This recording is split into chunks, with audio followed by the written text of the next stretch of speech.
Esse vídeo é para você que é cristão, que acredita em Deus, que acredita em Jesus, que acredita na família, no amor.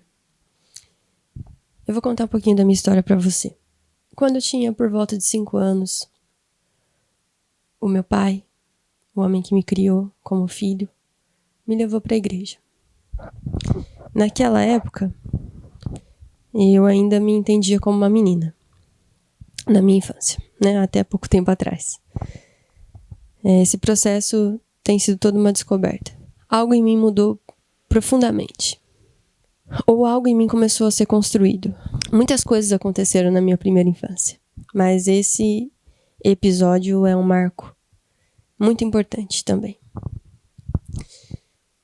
E eu me lembro da sensação de olhar para aquele pastor pregando e todas as pessoas olhando para ele.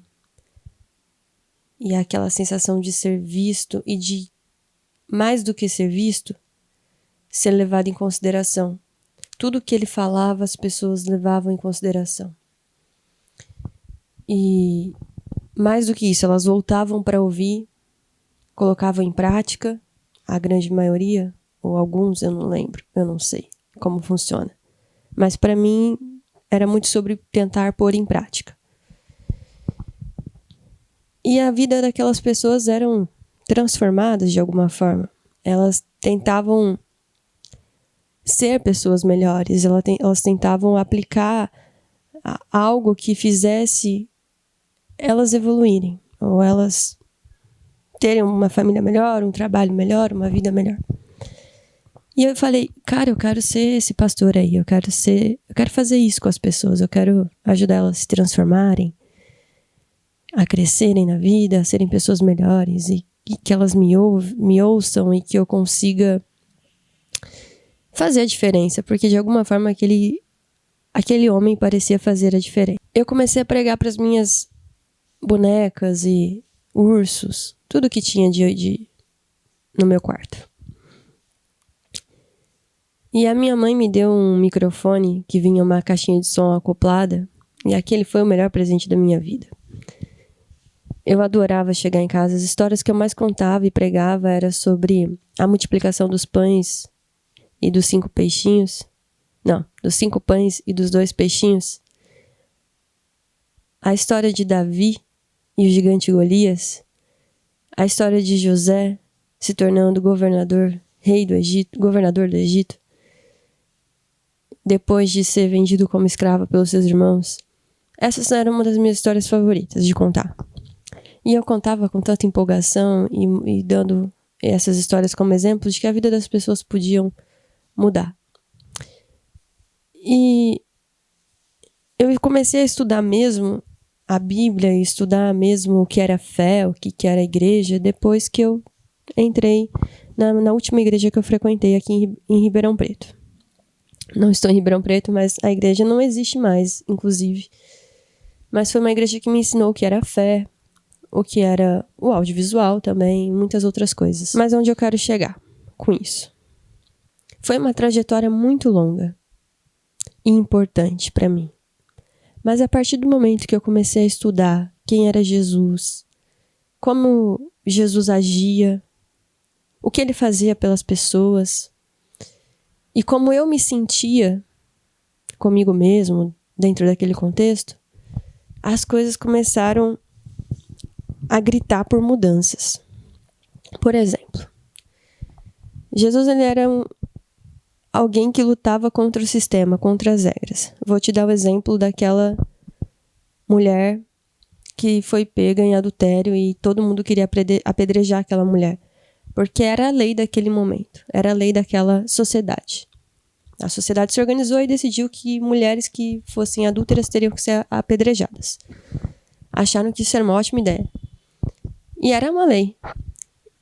E Jesus, passando por aquele lugar onde aquela mulher ia ser apedrejada, ele falou: bom, quem nunca errou, atire a primeira pedra. O que significa isso? Significa que Jesus foi contra a lei. Ele quis mudar o sistema. Ele quis transformar o sistema. E ninguém atirou, obviamente, a pedra. E aquela mulher seguiu. Jesus tinha uma frase muito importante, que era: o que você quer que eu te faça? O que queres que eu te faça? Me diga, o que você quer que eu te faça? Jesus ouvia a necessidade das pessoas, quem elas eram, o que elas sentiam e, acima de tudo, o que elas precisavam. Se Jesus é a encarnação de Deus na Terra e ele ouvia as pessoas e perguntava para elas o que elas queriam, ele não colocava Deus acima de tudo, acima de todos, mas ele olhava o ser humano e entendia qual era a necessidade. Você, como um bom cristão que lê a Bíblia, deve saber do que eu estou falando, dessa frase: o que você quer que eu te faça?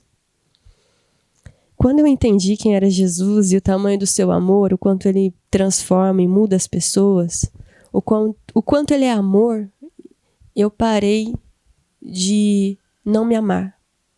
Eu vivi mais de 20 anos sem me amar, sem me aceitar e tentando caber num sistema, numa regra, numa caixinha que não me define, porque eu achava que só assim eu podia ser amado por Jesus. Mas Jesus é um grande militante político. Jesus ama as pessoas. Ele não ama a lei, as regras. Ele ama as pessoas. E outra analogia tem também na Bíblia, quando a gente vai falar da Arca da Aliança, tem o anjo da misericórdia e o anjo da justiça. Isso busca um equilíbrio. Eu não estou dizendo para vocês que as leis não importam. Pelo contrário, eu estou dizendo para vocês que as pessoas importam. As leis importam também. Mas isso precisa ter um equilíbrio entre humanidade, amor, coerência, respeito. Por isso que existe o anjo da misericórdia e o anjo da justiça. Então, meu irmão, minha irmã, é com amor que eu estou dizendo isso. Se você crê em Jesus, estude Jesus. Seja parecido com Jesus. Não mate as pessoas. Não pise nelas. Não coloque a lei acima do amor. Esse é meu pedido para vocês. Obrigada.